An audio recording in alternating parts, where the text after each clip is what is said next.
Good day, everyone. I will discuss the contemporary policing model. Number one, why society needs the police.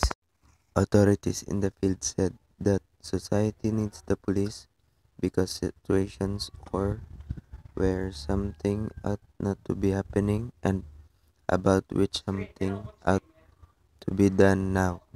In society, it is the police who have the authority to do something and to do it now. This means the police provides peace, safety, and order to the society. Peace and order is an essential ingredient in maintaining economic development, which is important in a society, as well as social order and political stability. The police also addresses all sorts of human problems when and insofar as their solutions do or may possibly require the use of force at the point of their occurrence. Number 2. Models of policing and people. Police authority comes from the people, from their laws, and from their institutions.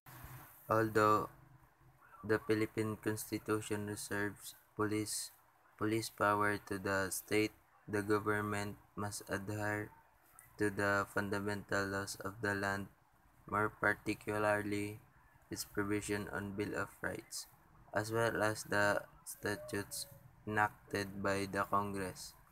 Police agencies are not only part of their local community, they are also part of the state and national government, which through legislation provide their formal base authority.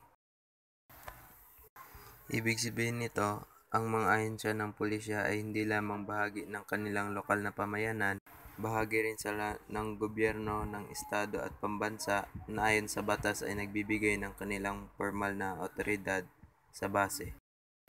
Number 3. Traditional models of policing. This has 5 objectives. Number 1. Enforcing laws. Number 2. Preserving the peace. Number 3. Preventing crimes. Number 4. Protecting rights and liberties. Number 5. Providing other services.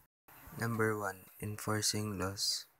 Ang pagpapatupad ng batas ay ang aktibidad ng ilang mga kasapi ng gobyerno na kumikilos sa isang organisadong pamamaraan upang ipatupad ang batas sa pamamagitan ng pagtuklas, paghadlang, rehabilitasyon o pagpaparusa sa mga taong lumalabag sa patakaran at pamantayan na namamahala sa lipunang iyon.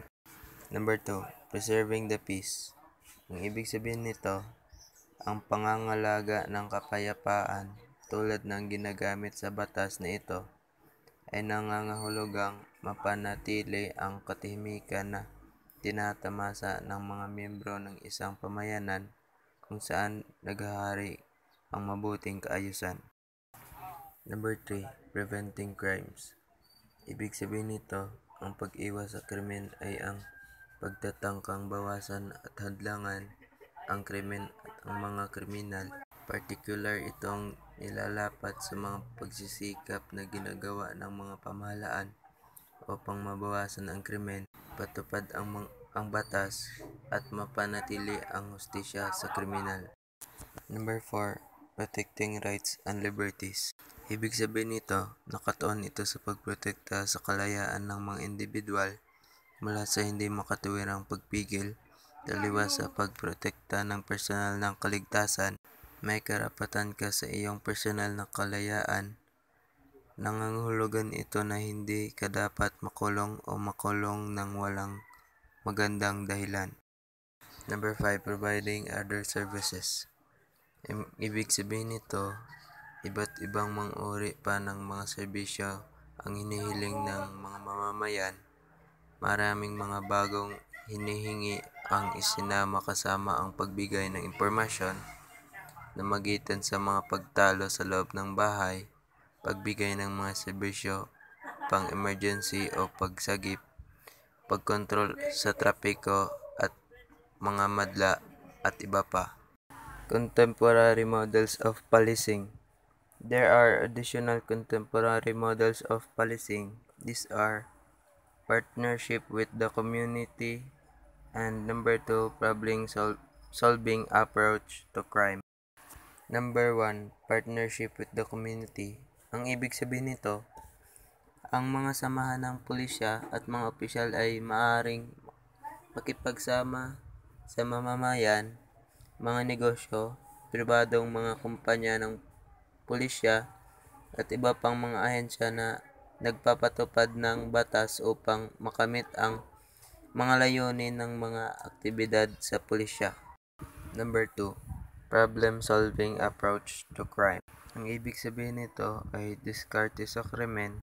Ito ay isang mahalagang sangkap ng aktibidad sa pulisya na nakatuon sa pagtukoy ng mga pinagbabatayan ng mga problema kasama na ang krimen at pagkilala ng mga solusyon sa problemang natukoy.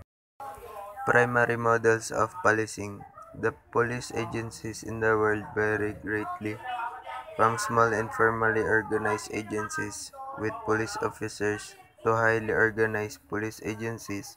Traditionally, most police agencies are structured using the pyramid model. There are also variations in goals and objectives. In meeting this, the police executive coordinate the effort of primary functions of the police service into the following. Number 1, administrative services. Number 2, operational services. Perspectives on models in policing. There are four varied perspectives on models in policing. These are: number 1, legal perspective. Number 2, the public policy perspective. Number 3, the system perspective. Number 4, global perspective. Variations of models in policing. The variations of model in policing are: number 1, law enforcers. Number 2, crime fighters. Number 3, social service agents. Number 4, neighborhood watchdogs. Number 1, law enforcers. The law enforcers focuses on social order and keeping society safe. Law enforcers are less concerned with individual rights and due process. Number 2, crime fighters. Like law enforcers in that their primary goal is to keep society safe. These police officers tend to deal with all the laws and all law offenders equally. Number 3, social service agents. Service agents are more accepting of the social service roles and more attuned to due process clause of the law. Number 4, neighborhood watchdogs. The neighborhood watchdogs are on the opposite end of the spectrum from law enforcers.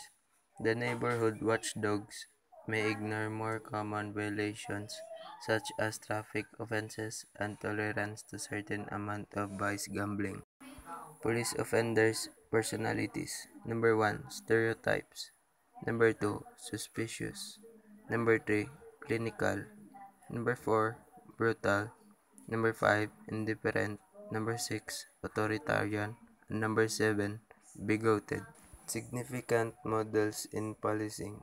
The significant models in currently shaping the local universal policing activities are community-oriented policing system or COPS.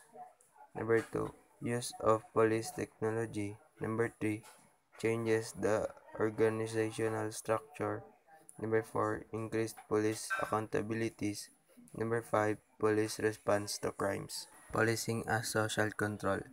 Every society has social control mechanism because they serve as a means of socialization or the process of teaching the culture and norms of the society to its members. Policing and law enforcement. The police or law enforcement officers affiliated with agencies who are engaged in policing functions can be referred to as law enforcement employees.